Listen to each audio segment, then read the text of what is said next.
Bob, believe it or not, the internet existed 20 years ago when It did. Batman Beyond came on. I remember. And there were forums, and some fans had trouble accepting this show. And I think it was because what they really wanted at the time was like, because we had seen Batman. the Batman Superman hour, they wanted probably like a Justice League series. But I think you guys, that first scene with an older Batman confronting some thugs and having trouble with the thugs, and that heartbreaking moment where he picks up a gun. He doesn't use it, but he picks up a gun and turns it on a thug. And after that, Batman was like, it was done. And that was the moment where I was hooked. Great. So, can you talk about the conception process of that scene? Because I think that shows how much you guys understand this character and Bruce Wayne. We all, Batman. everyone who was working on, the team, both the artists and the writers that moved from Batman to Superman to Batman Beyond together, it was really a remarkably consistent group.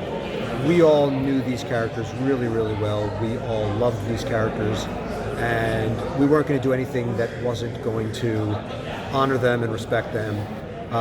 There was a lot of pre-hate, is what I call it. And when word first got out that we were doing a teenage Batman, it wasn't going to be Bruce Wayne, it was going to be a new Batman, there were a lot of assumptions that were inaccurate. That it wasn't going to be what people that people weren't going to enjoy it. And to your story, people came around really quickly because it was a group of people who really cared, and we weren't going to do anything that wasn't true and respectful. And Bruce Wayne was still there, and he was still Bruce Wayne. The world was still the world. I hope you all think that it was in good hands. And Entertainment Weekly gave that two-parter an A. I don't know if you remember that. Sure. So I have a question. So I know you wrote the Zeta episode, and Yes. so also worked on Zeta Project. Yes. I'm curious how, when you wrote that episode, was there intended as a backdoor pilot or kind of Right. So when I wrote the original Zeta episode, it was a standalone episode, no plans to do anything else with it. And then actually, while that episode was still in pre-production, before we shipped the stuff overseas, we were at an Emmys night, and I mentioned to Alan Burnett, hey, that character, that could be his own series. And Alan said, pitch it. And so I went and pitched it to the studio, and they bought it in like one sentence into the pitch. And it all kind of evolved from there. There was never an idea when we first did the episode. In fact, my first pitch for that Zeta story, the robot was destroyed at the end of the episode. And it was Stan Berkowitz who said, well, let him live at the end, get away. And lucky that I listened to him. Did you use any specific source material or, I guess, inspiration to create Batman Beyond? To create Batman Beyond? Well, you probably all heard the story that Bruce just told at the panel, that the original beginning of this was a mandate from Jamie Kellner, who ran the WB network. It was very much the brand of that network to do young people, college, high school age, and he wanted us to do Batman at a high school age. And the expectation up until this meeting that Bruce was just telling you about was that we would do young Bruce Wayne. But none of us liked that idea because it would violate all the continuity we all knew, that Bruce Wayne was not Batman when he was high school age. And so Bruce suggested this solution, that we go into the future instead. And after that, it all just evolved. Bruce and Glenn talking on their side about the visual look, the references that they wanted in terms of the art style. And meanwhile, we on the writer's side, Alan and Paul and Stan and Rich Vogel and Hilary Bader and myself, we started bouncing around ideas for villains, for stories we could do, what the themes of the thing would be, and we all kind of would put it all together, and this was the show. How did you get away with some of the more suggestive parts? Like early on in the show, one of the girls said about one of the guys, Right. You've never wrestled with him. I know just the line you mean. Come on, man. You know that's a little suggestive. So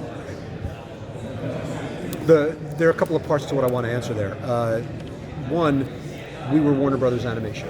And there is a history at Warner Brothers Animation of letting the humor that we present operate one way for the kids and one way for the adults. And it's not hurting anybody if a joke goes over a kid's head. And that's different from other animation studios, certainly was at that time. The other really good thing that I can share is that we had a great broadcast standards department. They played along with us. You know, we would have conversations sometimes. Definitely there were times where they had us change a line, you know, like, okay, you can't do that. But they were on board with our goal, which was to do something that was sophisticated and without excluding the kids would, you know, invite an older audience in also. And we would negotiate. And sometimes we'd be, all right, let's not do this line, but let's do this line. Or as long as we gave them like some cover with like, all right, well, here's our rationale for it, and they could put in their files. We accepted this idea, you know, in case the angry letters showed up later.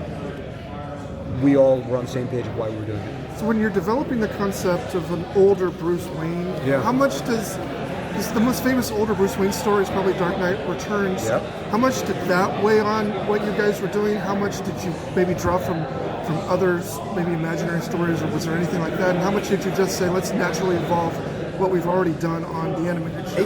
80% of what you saw in terms of, or more, of Batman Beyond was whole cloth. We were following our own instincts about what to do with this show. And when you're building new characters, like we were, creating Terry, you look for contrast between those characters. So if Bruce, if we want to do a new character in Terry who is headstrong and rebellious and jumping into problems before he understands really what he's doing, then you want to create a Bruce Wayne who is more reserved and cautious and teaching him how to be Batman. So that's how most of it evolved. Absolutely, Dark Knight Returns was on our mind though. We more on the writer side than the artist side. It's funny, Bruce had recently, when I mentioned this, said that it never really kind of occurred to him at the time, but we were on the writer side talking about it a lot. We were, the idea that where Dark Knight Returns ends is Bruce Wayne training a new generation.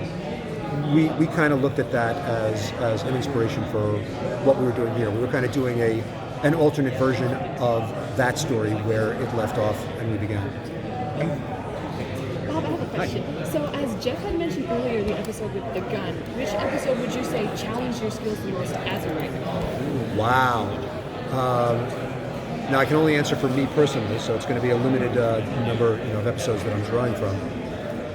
I can say that the episode Payback was a real tough one to crack, never really worked out. I think it's not my favorite episode in terms of stuff that I've written over the years.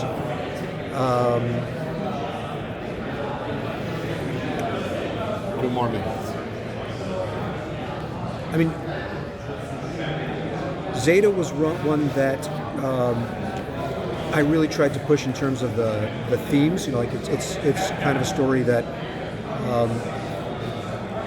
hits a lot of stuff that we usually don't do in that universe, and I thought it came out really nicely.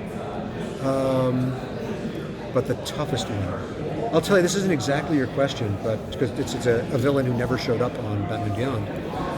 But in terms of all the stuff that I did there, on all the DCAU shows that I worked on, the Riddler was the hardest villain to write an episode for. The puzzles had to be so intricate. It could never get corny. It could never be something that you'd seen before. It always had to circle back to being about some sort of emotional need. And so Riddler was the character who was the hardest to write. And probably the best training, back to your question, for writing for Sherlock Holmes. Because more than those Batman episodes, those Sherlock Holmes stories had to be intricate puzzles. Those are hard to write. Yeah, very difficult to write. And keep it emotional. That's the trick. Anyone can write a complicated puzzle, but a complicated puzzle that stays, rooted in character. That's the trick. Well, the Mr. Freeze episode was probably one of my favorites, especially to get that. I personally never got to write Mr. Freeze, but you're absolutely. That was, and you're talking about going back to Heart of Ice. But I'm mainly talking about that you didn't focus on having Batman Terry run through Batman's old rogues gallery and you Right. establish new ones. So, Right. so we had that one Mr. Freeze, but for the most part, we had a diversified portfolio of a new rogues gallery. Right. Yeah, like we were saying in the panel, our rule was we weren't going to just bring back rogues gallery characters to bring back rogues gallery characters. We were, here to do something new.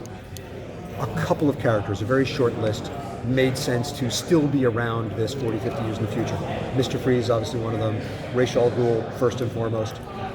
But even then, we had to, find something new to do with it. You're absolutely right. That Mr. Freeze episode, I think, is a great one. One of our best. That character, Something right, I had in cold storage. going right back to the new Mr. Freeze origin story that Paul set up in Heart of Ice. That was always a character that we could draw emotion from. He wasn't just going around punching people. That was pathos. There was always a deep emotional relatable need behind that character. It's always great to write stories for him, and I'm actually kind of sad that I never got to do a Mr. Freeze story. Was there ever a thought to do like a time travel story to put maybe Terry with Bruce Wayne in his prime as Batman and his family as they were in the original? I'm trying to remember. series? I don't know if I ever played with that, but I can't speak for everyone. They did some of that in Justice League. Yeah, Justice League did it. But I don't know if we ever time talked travel. I about don't that know and if beyond. it was just like the core idea of just having like You mean Terry Terry go back in time and just hang out with Batman and Robin and Batgirl and do an episode My like guess, that. and again, I don't remember if I wouldn't know if nobody thought of it or talked about it, but that doesn't feel like something that would have been right for us to do on the show because we were so eager to make sure this was a new show and not just retreading. One of the really cool things and challenging things about working on the full body of shows, and I was lucky enough to show up just as Superman was starting up, work on the full run of Superman, the WB batch of Batmans that we did, all Batman Beyonds, then going into Justice League, did a bunch of those. We weren't just thinking that we didn't want to do something we'd done before any one of those shows. We never wanted to repeat ourselves across all those shows, including the, whatever it was, 80, roughly number of BTASs that had come before I was there. If you pitched something in that world that we'd ever done, we were like, yeah, we did that on Superman, we did that on the old show, and we were always pushing ourselves to try and do something new. Bob, do you know who wrote "Get Away from My Dog"? Get away from who wrote that line? Yeah. Probably Alan, but it was either Alan or Paul because they wrote that script. 20 years later, what would Batman Beyond look like today? I think the time is right to do Batman Beyond again right now. I think it's more timely than ever. I think the themes are, we're prescient.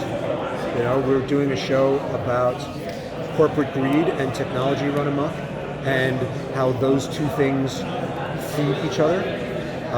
How the people in power and control of technology only become more dangerous because of it. And those are themes that I think are, all the more true. And the disillusionment of the teen generation.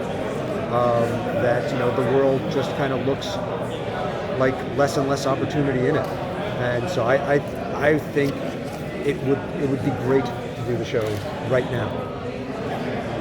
Do you mean like a reboot, or maybe a Terry McGinnis doing what Bruce Wayne did in the original show? Oh, well, I'm talking about doing a reboot. I want an animated movie. Another animated movie.